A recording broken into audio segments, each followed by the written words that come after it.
করলে উত্তর পায় আন্তঃখাত সমন্বয়ের মাধ্যমে কিছু একটা করা হয়েছে। তো স্যার একটু আগে উত্তর দিয়েছিলেন যে একজন সদস্যের প্রশ্নের রিপ্লাই যে গবেষণা খাতে বাজেট নাই, যেটা আমাদের মাননীয় আরেকজন সদস্য অলরেডি উত্তরে বলেছেন, যেটা ছিল সেটাও আমরা খরচ করি না, যেটা এই বছরে 21 কোটি থেকে আমরা 1 কোটি টাকা খরচ করেছি মাত্র, বাকিগুলো আমরা মার্চ অবধি। এই হচ্ছে অবস্থা আর কি। যদি এখানে ডিটেল থাকতো তাহলে আমরা বুঝতে পারতাম।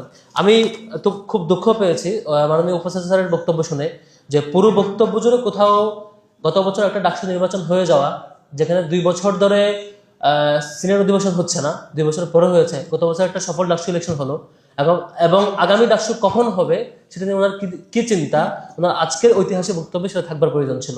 এ ধরনের কোনো ফিডব্যাক পাইনি, সেটা দুঃখ পেয়েছি। সামনে এটা আজকের অধিবেশনে ক্লিয়ার ইনস্ট্রাকশন পেলে ভালো হতো। ইভেন বাজেটের কোথাও আগামী বছরের বাজেট প্রস্তাবনা, সেখানে কোথাও ডাকসু ইলেকশন বাবদ কি খরচ হবে বা আদৌ খরচ করতে ইচ্ছুক কিনা, এ ধরনের কোনো ইনস্ট্রাকশন এখানে নেই, যেটা খুবই অ্যালার্মিং।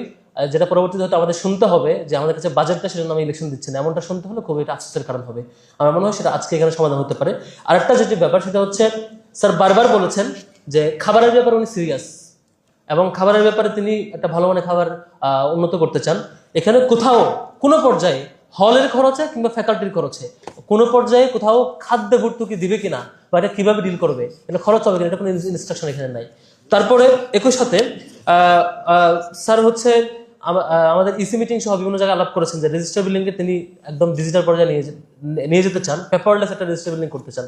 সেটা আদৌ এবছরের মধ্যে কেমন করে ডিল করবেন, এ খাতে কি খরচ করবেন, রেগুলার বেতন ভাতা, রেগুলার পেমেন্ট, পেনশন, আদার্স যে খরচ, এই খরচের বাইরে কোনো ডিটেল তথ্য নাই, এখানে কোনো প্ল্যানও নাই। এটা খুবই দুঃখজনক। তার মানে আমরা পাচ্ছি যে আগামী 1 বছরের মধ্যে হয়তো রেজিস্টার বিলিং পেপারলেস অবস্থায় পাবো না, দৃশ্যমান কোনো কাজ পাবো না। রেগুলার বেতন ভাতার খরচে এখানে দেওয়া হয়েছে, কোনো সংশোধন এখানে নাই, হুবহু আগের মতো ফটোকপি। আমি আরেকটু এখানে বাজেট খেয়াল করছিলাম যে আন্তঃখাত সমন্বয়ের নামে স্যানিটেশনের যে খরচ, মিনিমাম খরচ, সেখান থেকেও টাকা অন্য কোথাও নিয়ে যাওয়া হয়, আর নয়তো স্যানিটেশনের যে মিনিমাম কাজ সে টাকা খরচ করা হয় নাই। আপনি আমার কাছে মার্চ পর্যন্ত যে হিসাব, যেটা আমি মূল হিসাবটা সংগ্রহ করেছি, সেটা এই মার্চ পর্যন্ত হিসাবের মধ্যে স্যানিটেশনের যে খরচ, যে ফান্ড দেওয়া আছে, এখান থেকে 1 টাকাও খরচ হয় নাই। এটা নিয়ে বেশ আগে নিউজও হয়েছে, এরপরও কোনো ধরনের চেঞ্জ হয় নাই এবং কোনো ফিডব্যাকও নাই। অথচ আপনি কলা ভবনের ওয়াশরুমে যাবেন, কার্যালয়ের ওয়াশরুমে যাবেন, আমাদের ক্লাসগুলোতে যাবেন, অবস্থা খুবই খারাপ। এবং সেখান থেকে টিচাররা ইভেন হল পর্যায়ে, হল প্রভোস্টরাও, আমরা সহ আমাদের প্রতিনিধি বারবার চিঠি নিয়ে ঘুরতে হয়, এবং ট্রেজারার খুব সিরিয়াসলি বলেন কোনো বাজেট নাই, আমাদের এখানে কোনো সোর্স নাই, দিতে পারবো না, এভাবে রিপ্লাইটা প্রতিবারে এসছে, এবং হল প্রভোস্ট রিপ্লাইটা নিয়ে গিয়েছেন। আমরা কোনো ফিডব্যাক বিশ্বাসই করতাম এই কাগজটা আসার আগ পর্যন্ত। স্যার পাশাপাশি আমরা যেটা একটা অ্যালার্মিং জায়গা ছিল যে আমাদের অসংখ্য শিক্ষার্থীরা বাইরে থাকে, বাইরে থাকবার কারণে আমাদের একটা প্রস্তাবনা ছিল যেসব শিক্ষার্থীরা বাইরে থাকে তাদের জন্য আবাসন ভাতার একটা চিন্তা করা বা এটার এক্সটার্নাল সোর্স থেকে চিন্তা করা। এখন পর্যন্ত সেটা অপর্যাপ্ত এবং যাচ্ছে তাই চলছে, কেউ পাচ্ছে কেউ পাচ্ছে না।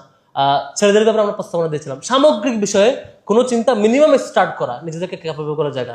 আমরা যদি শুধু রাষ্ট্রের কাছে দায় দিয়ে দিই স্যার, এখানে ট্রেজারারের বা বিশ্ববিদ্যালয় প্রশাসনের জায়গা থেকে ফান্ড কালেক্টরের কার দায়িত্ব, ম্যানেজ করাটা এটা ইউনিভার্সিটির দায়িত্ব, এটা ম্যানেজ করাটা ইউনিভার্সিটির দায়িত্ব, কনভিন্স করাটা ইউনিভার্সিটির দায়িত্ব, এবং খরচ করাটা ইউনিভার্সিটির দায়িত্ব। আমি কেমনে ম্যানেজ করবো এই জিনিসটা আমি না পেরে যখন শুধু রাষ্ট্রের প্রতি দায় দিয়ে দেবো, এটা খুব একটা ব্যর্থতা পরিচয় স্যার। এদিক থেকে আমার মনে হয় যে ক্লিয়ার করা দরকার, আমাদের অ্যাপ্রোচের ইন্টেন্সিটি কেমন ছিল, আমাদের অ্যাপ্রোচটা পারফেক্ট ছিল কিনা, না আমাদের কোনো অক্ষমতা আছে যে রাষ্ট্রকে আমরা কনভিন্স করতে পারছি না। আমি রাষ্ট্রের কথা বলি স্যার, চাকসুতে আমাদের চেয়ে 20 গুণ বেশি বাজেট দিয়েছে, রাকসুতে আমাদের চেয়ে 30 গুণ বেশি বাজেট দিয়েছে। এখন পর্যন্ত যে টাকা আসছে 30-40 গুণ বেশি রাকসুতে বাজেট আসছে। রাকসু, চাকসু, জাকসু প্রত্যেকটা রাষ্ট্রের অংশ, তারা যদি এখন পর্যন্ত অনেক গুণ বাজেট পায়, আমাদের কেন এখনো 25 লাখে আটকে যেতে হয় স্যার? নিশ্চয়ই এখানে কিছু একটা ঘটছে। ঠিক সেম ভাবে প্রত্যেকটা জায়গায় শুধু গভর্নমেন্টের কাছে দায় দিয়ে যদি আমি দায়মুক্তি চিন্তা করি, এভাবে 40,000 শিক্ষার্থী এবং হাজার হাজার শিক্ষক যদি বিক্রি হয়, এটা খুবই দুঃখজনক। আমি আপনার কাছে বিনীত অনুরোধ করবো, নিশ্চয়ই আপনার সাথে সরকারের খুব ভালো সম্পর্ক নিশ্চয় রয়েছে, এবং সরকারও ঢাকা বিশ্ববিদ্যালয়কে প্রায়োরিটি দেন, আমি বিশ্বাস করতে চাই। বাকিটা আমাদেরকে ফাইন্ড আউট করা দরকার, এই ব্যর্থতা কোথায় এক্স্যাক্টলি কার, কেন এটা বারবার করছে, কেন এবার শিক্ষার্থীদের স্যানিটেশনের মিনিমাম খাতকে টান দিয়ে আমাকে আরেক জায়গায় খরচ করতে হয়, কেন শিক্ষার্থীদের যে মিনিমাম যে খাতগুলো অথবা শিক্ষকদের যে গবেষণা পদ্ধতি টান দিয়ে আরেক জায়গায় খরচ করতে হয়। আন্তঃখাত সমন্বয়ের নাম করে যদি বারবার, আমি স্যার চেক করছি, স্টাফদের বেতনে কোথাও টান নাই, সবগুলো হুবহু পে করা হয়েছে। শিক্ষকদের বেতন কোনো টান নাই, হুবহু পে করা হয়েছে মার্চ অবধি। কিন্তু ঠিকই শিক্ষার্থীদের যেখানে খরচ আছে, যেখানে শিক্ষার্থীদের ইন্টারেস্টের সবকটা টান দিয়ে অন্য জায়গায় খরচ করা হয়েছে, যেটার নাম হচ্ছে আন্তঃখাত সমন্বয়। এ ধরনের অ্যাপ্রোচ থেকে সরে আসা উচিত। এবং আজকে আপনার বক্তব্য শুনেছি স্যার, আশা করছি ফিনিশিং বক্তব্যে আপনাদের থেকে একটা ফিডব্যাক আসবে, ঠিক কবে ডাকসু হবে, ডাকসু নিয়ে কি চিন্তা করছেন, এবং শিক্ষার্থীদের যে হয়রানিমূলক যা যা করছে, রেজিস্টার বিল্ডিং কেন্দ্রিক, খাবার কেন্দ্রিক, সিট কেন্দ্রিক, থাকা না থাকা কেন্দ্রিক, বাইরে থাকা কেন্দ্রিক, যত পেরেশানি গবেষণা কেন্দ্রিক, সবকটা নিয়ে আপনার একটা ক্লিয়ার ইনস্ট্রাকশন থাকবে। বাজারে আন্তঃখাতে সমন্বয়ের নামে এরকম টানা হেঁচড়া হবে না, বরং অন্য কোথাও থেকে টেনে এখানে অ্যাডজাস্ট করা হবে। ধরুন একটা ঘোষণা আপনার কাছে নিশ্চয়ই পাবো, এবং আপনাকে নিয়ে আমরা একসময় গর্ব করে বলবো আমাদের এই স্যার পরিবর্তন করেছিলেন, এমনটা বলতে পারি, এমনটাই চাই। আসসালামু আলাইকুম।